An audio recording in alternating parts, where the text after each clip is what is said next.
হাদিসটি একটু বলতেছি। বিশ্ব নবী হায়াতুন নবী, আমার রহমতের ভান্ডার, দয়ার সাগর নবী মুহাম্মদ নবী সাল্লাল্লাহু তাআলা আলাইহি ওয়াসাল্লাম তাসলিমান কাসীরা হযরত আলী মুর্তজা শেরে খোদা হায়দারে কাররার রাদিয়াল্লাহু তাআলা আনহুকে একদিন নবী আমার জিজ্ঞাসা করতেছেন, হে আলী মুর্তজা, তুমি জানো দুনিয়ার বুকে জান্নাতের বাগিচা আছে, জান্নাতের ফুলের বাগান আছে, তোমরা দেখেছো কি? আলী মুর্তজা শেরে খোদা থমকে দাঁড়িয়ে গেলেন, আশ্চর্য হলেন, ইয়া রাসূলুল্লাহ, ইয়া হাবিবাল্লাহ, নবী গো, আপনার সঙ্গে সর্বদাই চলি, অনেক বার্তা শ্রবণ করেছি, কিন্তু আমরা এরকম খবর শুনি নাই, বুঝতে পারলাম না। বিশ্ব নবী বলতেছে, তাহলে তুমি যদি বুঝতে না পারো অন্য সাহাবীদের কাছে জেনে আসো। আমার আলী মুর্তজা চট করে ভাবলে মনের ভিতরে, মনে হয় আমি জানতে পারি নাই, আমি শুনতে পাই নাই, কিন্তু অন্যান্য সাহাবী শুনেছে মনে হয়, তারাও দেখেছে, তারাও আহ্বান করেছে। আমার নবী পাক সাহেবের আওলাদ যখন এই কথা বলেছে, তিনি বিরাদারে মিল্লাত ইসলামিয়া বেরিয়ে গেছেন। রাস্তার পথে মনে মনে চিন্তা হলে তাই কেমন জানতে প্রাথমি আমার নবীর কারিবকে, এমন পাশাপাশি কি আছে?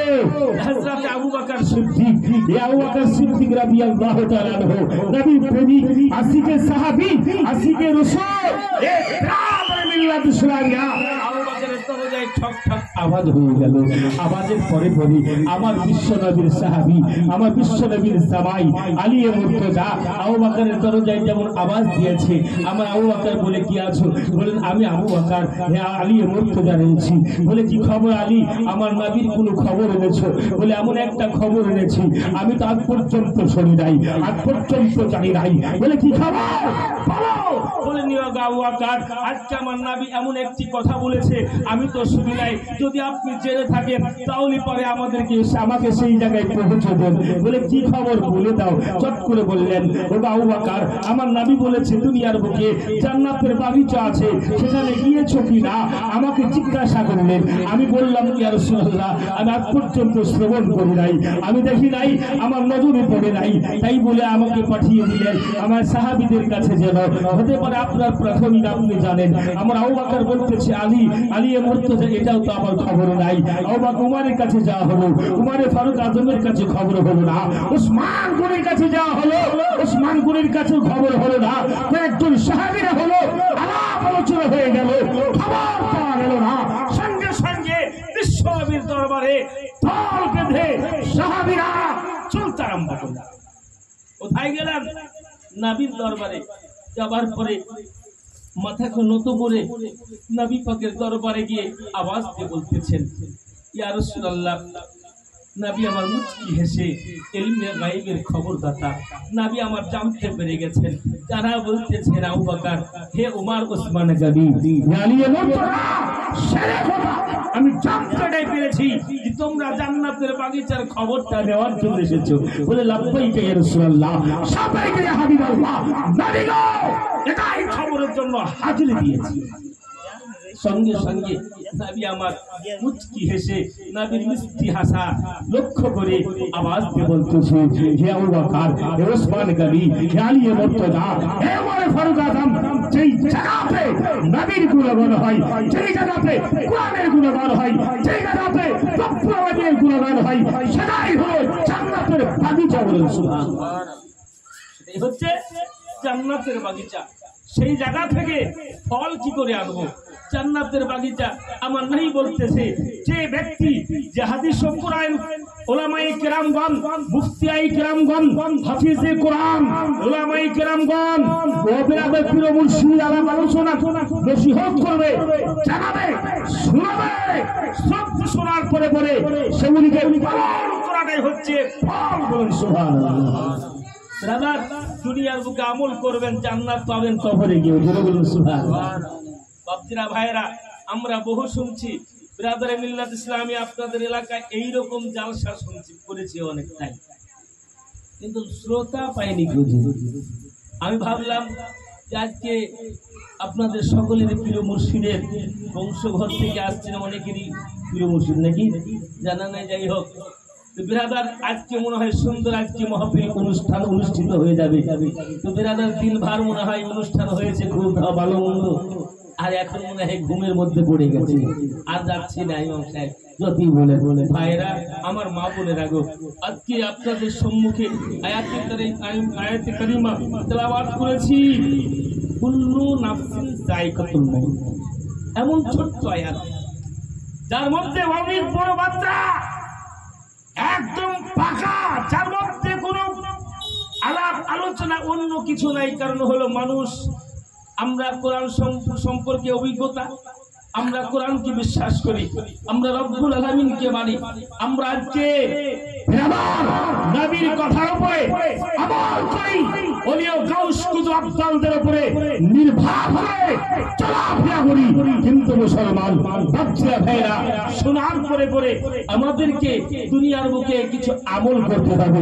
আমল যদি না হয় শোনাটা বৃথা, জানাটা বৃথা, বেকার হয়ে যাবে।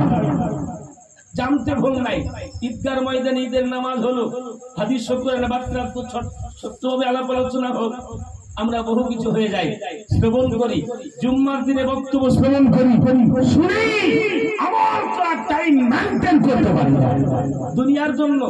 ভাইরে দুনিয়া, বাড়ি গাড়ি জমিদারি একের পর দেখতে পাচ্ছি। আজকে বাড়িতে মা জননী সন্তানদেরকে রেখে দিল, ছেলে থেকে গেল, মেয়ে থেকে গেল, নিজের প্রাণের স্বামীও রেখে দিয়ে আজ গ্রামে ঘাটাই কবর পশু হয়ে গিয়ে অন্ধকার কবর আরাম করছে।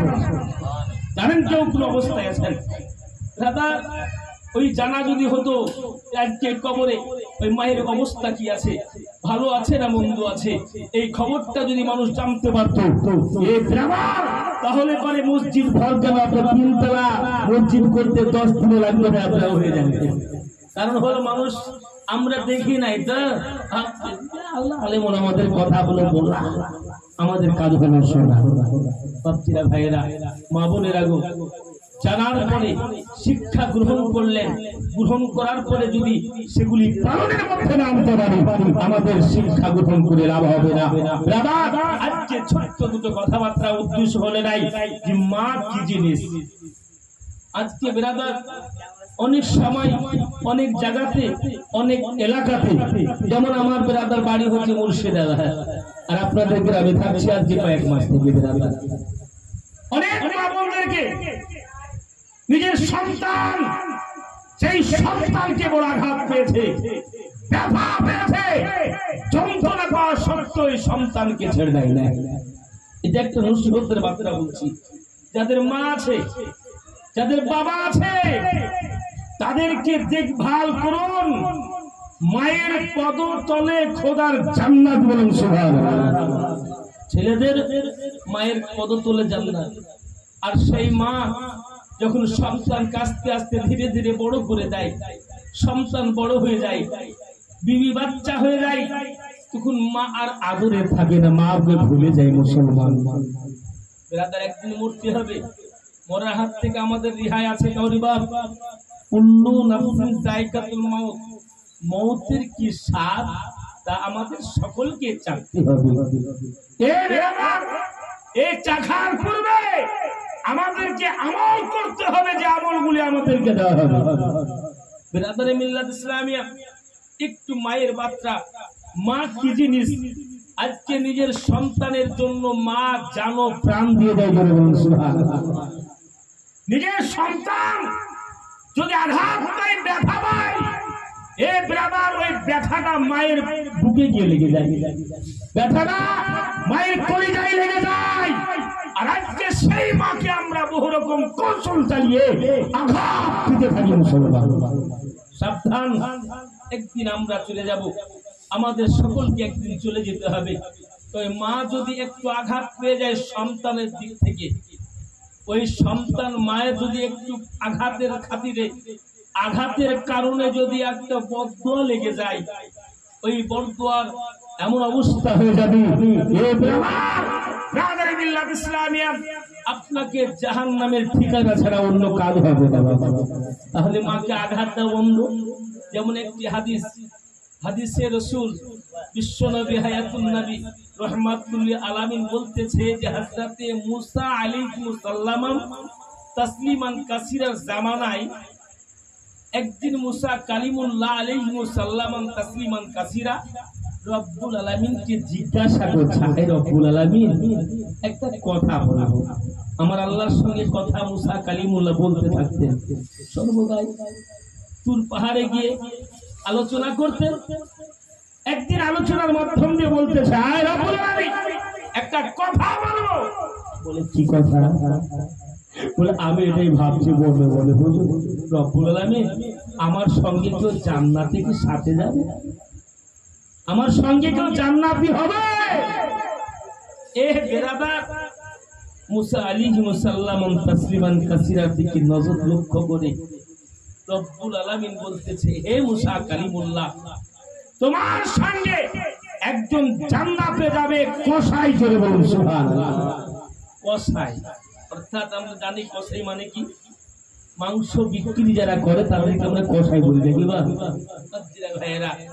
তো মুসা আলাইহিস সালাম তাসলিমান কাসীরা বলতেছে, রব্বুল আলামিন আমার সঙ্গে এমন একজন ব্যক্তিকে দিলেন, এই ব্রাদার সে আবার কসাইয়ের ব্যবসা। বলে সে এমন কি কাজ করেছে যে আমার সঙ্গে সে জান্নাতি হবে? মুসা আলাইহিস সালাম তাসলিমান কাসীরা আওয়াজ দিয়ে বলতেছে, রব্বুল আলামিন আমি বুঝলাম না এ এমন কি কাজ করেছে কসাই যার বাদৌলতে আল্লাহ আমার সঙ্গে তাকে তুমি জান্নাতে দিবে। বড় টেনশন পড়ে আছে।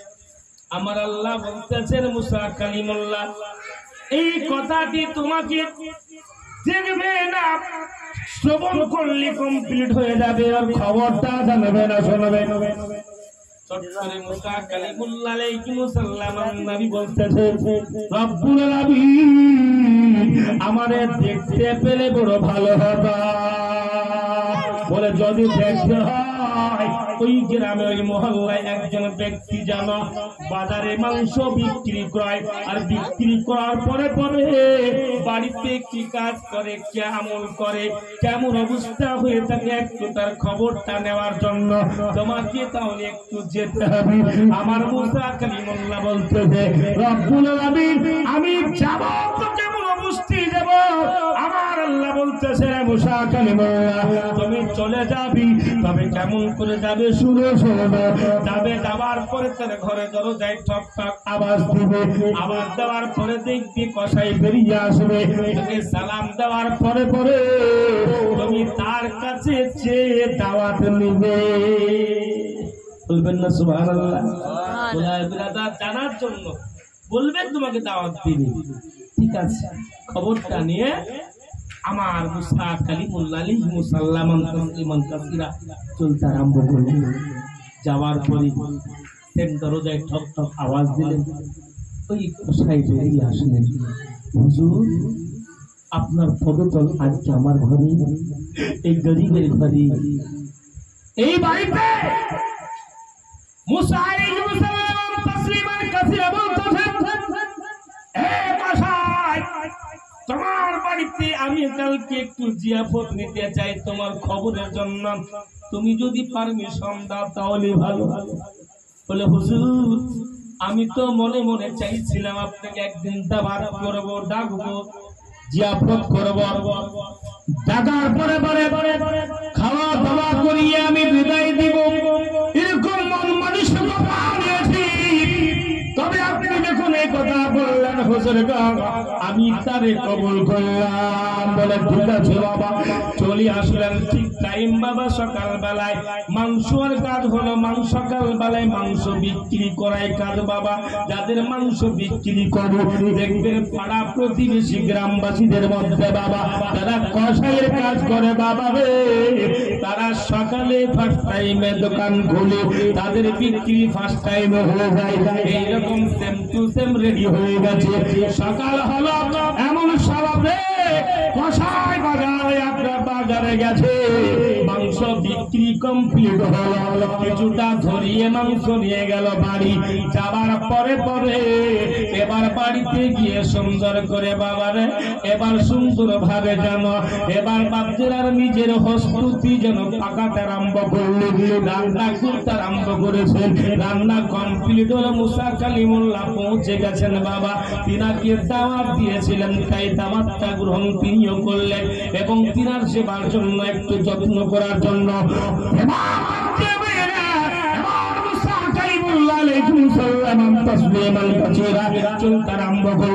যাবার পরিপরি যেন এবার পৌঁছে গেলে দরজা খুলে দিলেন। তিনার ঘর জন্য একটু বাইরে একটু সাইড করে করলেন। হুজুরের জন্য ঘরটা রেডি সুন্দর করা হলো, রেডি হয়ে গেছে। এমন সভাতে এবার জনবাচ্চিরা ভাইয়েরা মা বোনেরা এবার মুসা কালিমুল্লাহর দাওয়াতের গ্রহণের কারণে এবার সুন্দর করে তার সেবা যত্ন করা হলো। তিনাকে খাওয়া দাওয়ার ব্যবস্থা করে দেওয়া হলো। কমপ্লিট হলো। কমপ্লিট করতে করতে যেন মা একজন মা জননী আছে রে বাবা, তার ইহাদিসের মধ্যে আছে তিনার প্রায় 100 অধিক বছর বয়স হয়ে গেছে। মা ওই কসাইয়ের প্রায় 80 বছর বয়স হয়ে গেছে। ওই কসাইয়ের 80 বছর বয়স, মা জননীর 100 বছর বয়স হয়ে গেছে। এমনকি কসাই মায়ের সেবার খাতিরে নিজে বিবাহ করে নাই। আমি যদি বিয়ে করে নি, আমার স্ত্রী আসার পরে যদি আমার মা জননীকে আঘাত দেয়, ব্যথা দেয়, যন্ত্রণা দেয়, তাহলে কাল কিয়ামতের ময়দানে আমি কসাই জবাব দিতে পারবো না, জবাবটাই করতে পারবো না। এই জন্য রব্বুল আলামিন আমার মা যতদিন থাকবে, আমার মা জননীর জন্য আমি সেবা করবো, আমার কোনো কারণের দরকার না। মুসা কালিমুল্লাহ আলাইহিস সালাম তাসলিমান কাসিরা বলতেছে, আমি জানো এবার আমার সেবা করার পরে আমার দাওয়াত পূর্ণ করলো, খাওয়া দাওয়া করা হলো।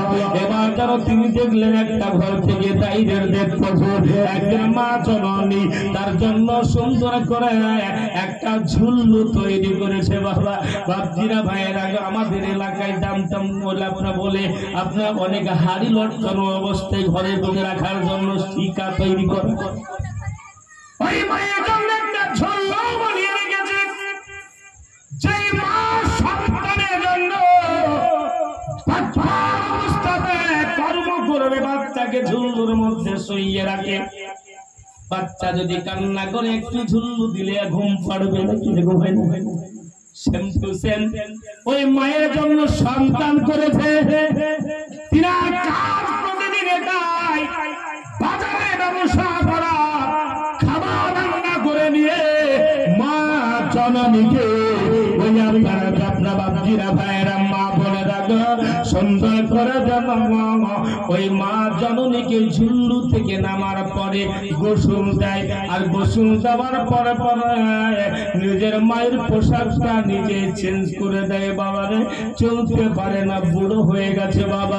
এমন সুন্দর করে মা গোসল কমপ্লিট হয়ে গেল। মায়ের সেবা যত্ন করার জন্য খাবার নিয়ে গেছে। নিয়ে যাওয়ার পরে বলে মা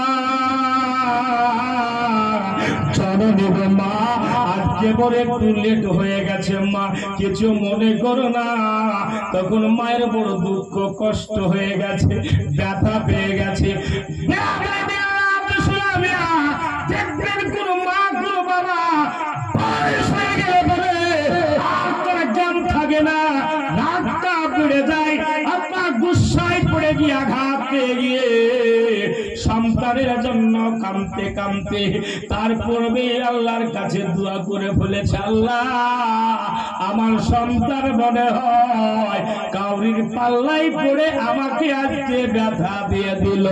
আল্লাহ আমার সন্তানের আজ থেকে আমি আর খাবার খাবো না।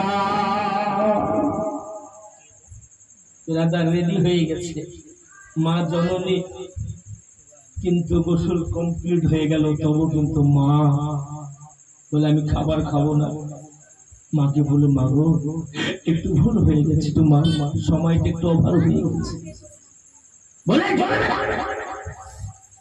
মা বুড়ো হয়ে গেছে, পাগল হয়ে গেছে, বুঝে নাই। মুসা কালিমুল্লাহ আলাইহিস সালাম তাসলিমান কাসীরা থেকে লক্ষ্য করে লজ্জায় বাপজিরা পার্সোনাল ভাবে মাকে বোঝাই, বোঝে না। মুসা কালিমুল্লাহ বিদায় হয়ে গেলেন। আল্লাহর কাছে বলছে, রব্বুল আলামিন দেখলাম এই জন্য কষায় আমার সঙ্গে জান্নাতি হবে। বলুন সুবহানাল্লাহ।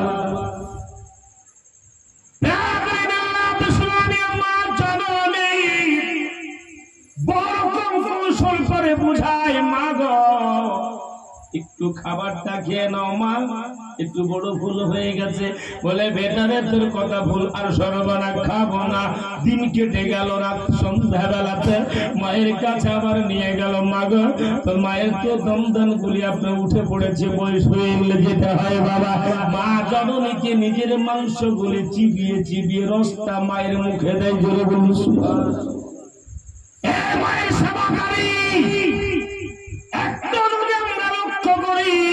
ইমান তাজা হয়ে যাবে, কোনো বাড়িতে মা ব্যথা পাবে না, যন্ত্রণা পাবে না, জান্নাত পাবে সন্তানেরা। যদি আমরা সেগুলি করতে পারি তবে আপনাদের গ্রামে ইনশাআল্লাহ মনে হয় মায়ের সেবা হয় খুব দামি। আমি অনেক দেখেছি, 2 দিন ধরে 2 বার ঈদের বকরা ঈদে যে কালেকশন মায়ের নামে কালেকশন। জোরে বলুন সুবহানাল্লাহ। বাচ্চারা ভাইরা, লক্ষ্য করুন বাচ্চারা ভাইরা, এবার যেন শেষ মুহূর্ত সন্ধ্যা রাত্রি হয়ে গেল, মা রাগগুলো খেলেন। সকাল হলো, কষাইয়ের যে ব্যবসা, সকাল বেলার ব্যবসা, গোস্ত মাংস নিয়ে গেলেন, বাজারে রেডি হয়ে গেছে, গোস্ত দোকান খুলেছে, বিক্রি করতে যাবে। একজন খরিদ্দার খরিদ করার জন্য হাজির হয়েছে। আর ওই খরিদ্দার একজন দুশ্মন, বহুদিনকার পুরাতন। দেখবেন মানুষের বহুদিনকার পুরাতন দুশ্মনী যদি থাকে, রাস্তায় করে মারে না, দাদাই এমনকি শহীদ ওই বেলাদার খরিদ্দার কসাইয়ের কাছে মাংস নিবেন, ওজন চলতেছে এমন সবে পেছন থেকে ওই খরিদ্দারের একজন দুশ্মন রে পেছন থেকে আসার পরে এমন করে গর্দানে ছুরিটা চালায়া দিল কসাইয়ের দোকানে।